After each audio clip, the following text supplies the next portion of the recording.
سلام دوستان، امیدوارم که حالتون خوب باشه. من پگاه هستم، به کانال پگاه دیزاین و به یکی دیگه از ویدیوهای طراحی لباس خوش اومدین. امروز میخوایم ببینیم که چجوری میتونیم مانکن از حالت اسکلتی بودن درش بیاریم و بهش حجم و فرم بدیم. قبل از که موضوع ویدیومون رو شروع کنیم میتونین قلم، کاغذ و اسکلت مانکنتون رو آماده کنین و همراه با من فرم دهی مانکن رو شروع کنین. و اگه هنوز اسکلت مانکنتون آماده نیست، میتونید با دیدن این ویدیو خیلی اصولی مانکنتون از پایه رسم کنید. قبل از اینکه ویدیومون رو شروع کنیم، اگه تا الان کانال من سابسکرایب نکردین میتونید روی دکمه سابسکرایب کلیک کنین و اگه زنگوله کنارش رو هم فعال کنین، به محض اینکه ویدیو جدیدی آپلود بشه پیامش برای شما ارسال میشه.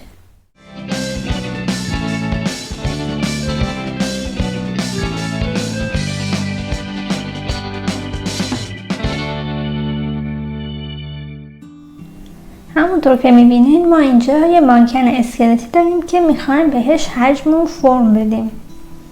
اول از قسمت گردن شروع میکنیم و به نوک سرشونه با یه منحنی ملایم وصل میکنیم. بعد همین کار رو برای طرف دیگه هم انجام میدیم.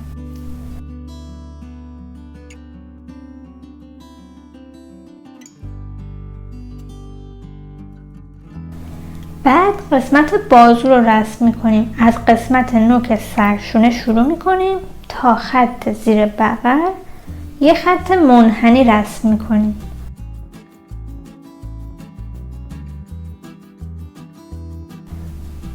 حالا همین کار رو برای طرف دیگه هم انجام میدیم. به این صورت سر بازو رو خیلی راحت میتونیم بکشیم.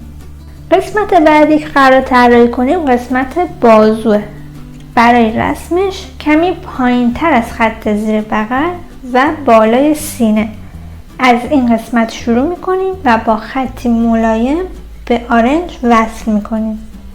به همین صورت قسمت بیرونی بازو رو هم رسم میکنیم.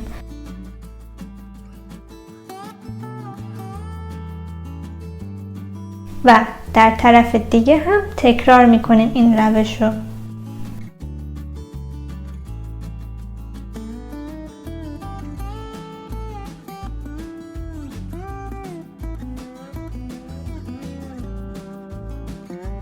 حالا میخوایم بخش ساعد رو طراحی کنیم. از قسمت آرنج شروع میکنیم.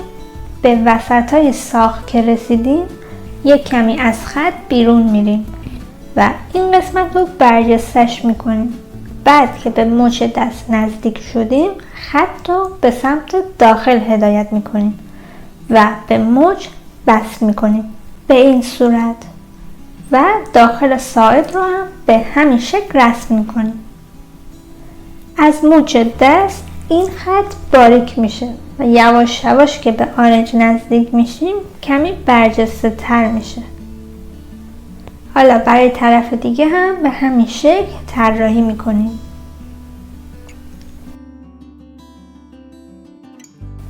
به قسمت دستا که میرسیم هر شکلی که بخوایم میتونیم دست و انگشتا رو رسم کنیم.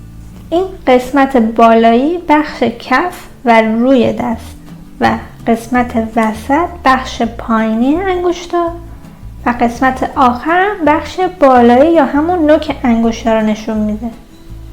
برای اینکه فرم دست و انگشتا رو دقیق تر و خیلی قشنگ تر بتونین رسم کنین، پیشنهاد میکنم توی طراحی مانکن اگه مبتدی و تازه واردین مدام از روی مدل و مانکن واقعی تمرین کنین تا توی رسمش حرفه‌ای بشین. بعد یه مدت که این کار رو انجام بدین دیگه نیاز به نگاه کردن از روی عکس ندارین و به صورت چشمی هم میتونین دست رو طراحی کنین.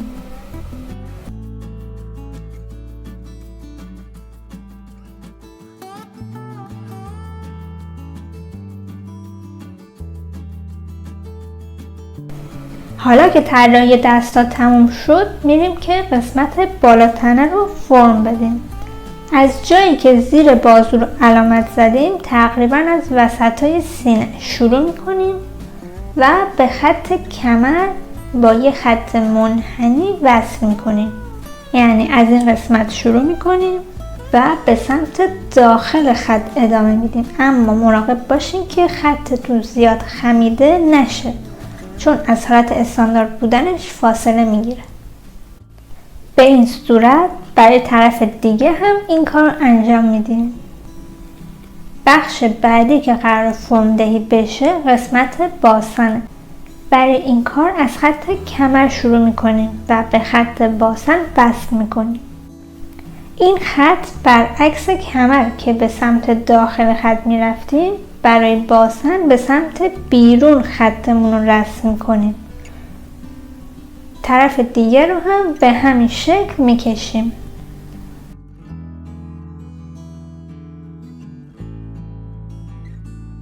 حالا وقتشه که به قسمت ران فرم بدیم. اول از داخل پا شروع میکنیم. از این قسمت علامت میزنیم و به سمت داخل میریم. تا وسط های ران که رسیدیم، این خط رو به سمت بیرون هدایت میکنیم و برجستگی ران رو توش نشون میدیم. بعد این خط رو به خط زانو وصل میکنیم.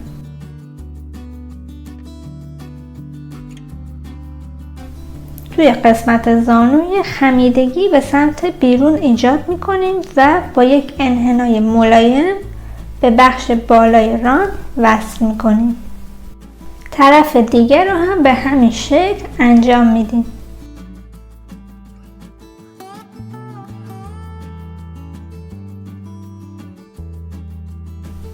حالا میخوایم بخش بیرونی ران رو رسم کنیم. از این قسمت نوک باسن شروع میکنیم و یه ذره به سمت بیرون خط ادامه میدیم و همین که به زانو نزدیک میشیم این خط باریکتر میشه. حالا طرف دیگر رو هم میکشیم.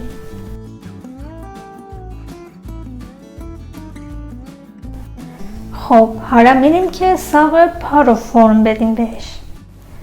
از قسمت زانو شروع میکنیم تا وسط های ساق پا از خط بیرون میریم و یه برجستگی به وجود میاریم توی این قسمت و هرچی به سمت مچ پا نزدیکتر میشیم این خط منحنی و باریکتر به سمت داخل خط هدایت میشه.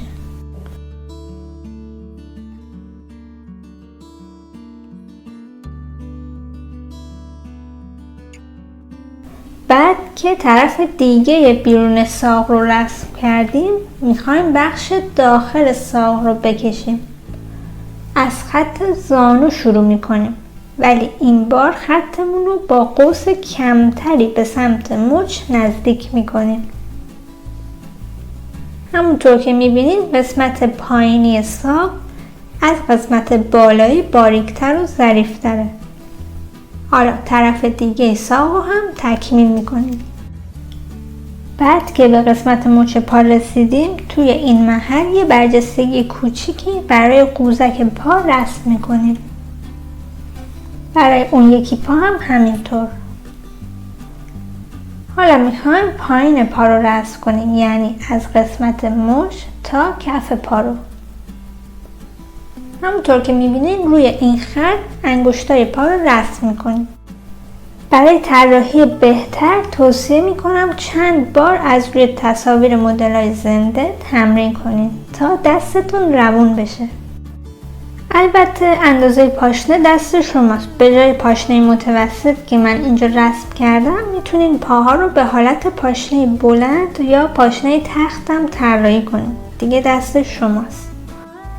بعد از اینکه به پایین تنه فرم دادیم، حالا میایم خط زیر سینه رو مشخص میکنیم. قسمت پایینی دایره سینه رو پررنگ میکنیم.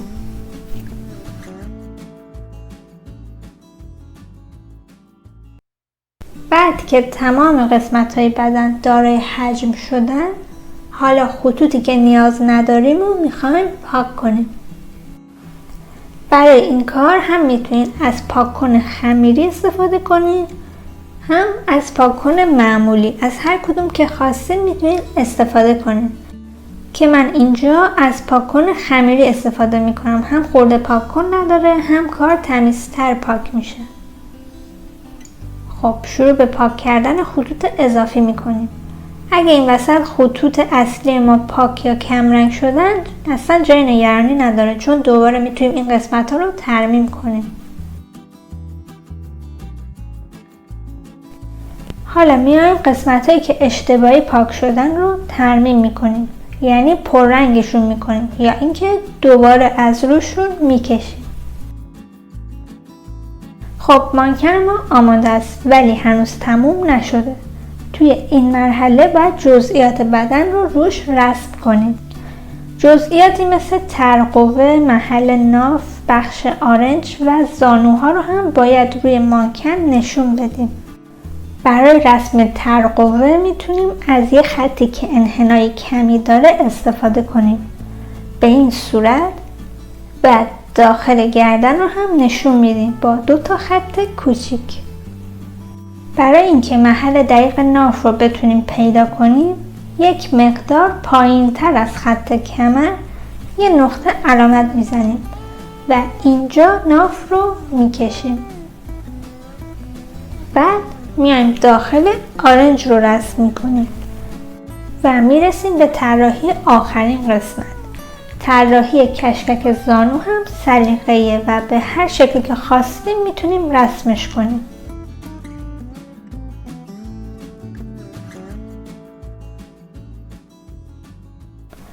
شکل این قسمت رو با 2 خط منحنی فرمدار میتونیم نشون بدیم.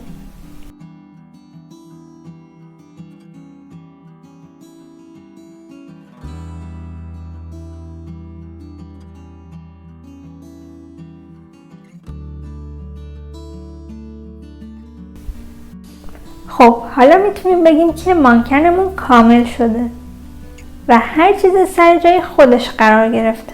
با استفاده از این روش خیلی راحت میتونیم مانکنمون رو فرمدهی و حجم دارش کنیم.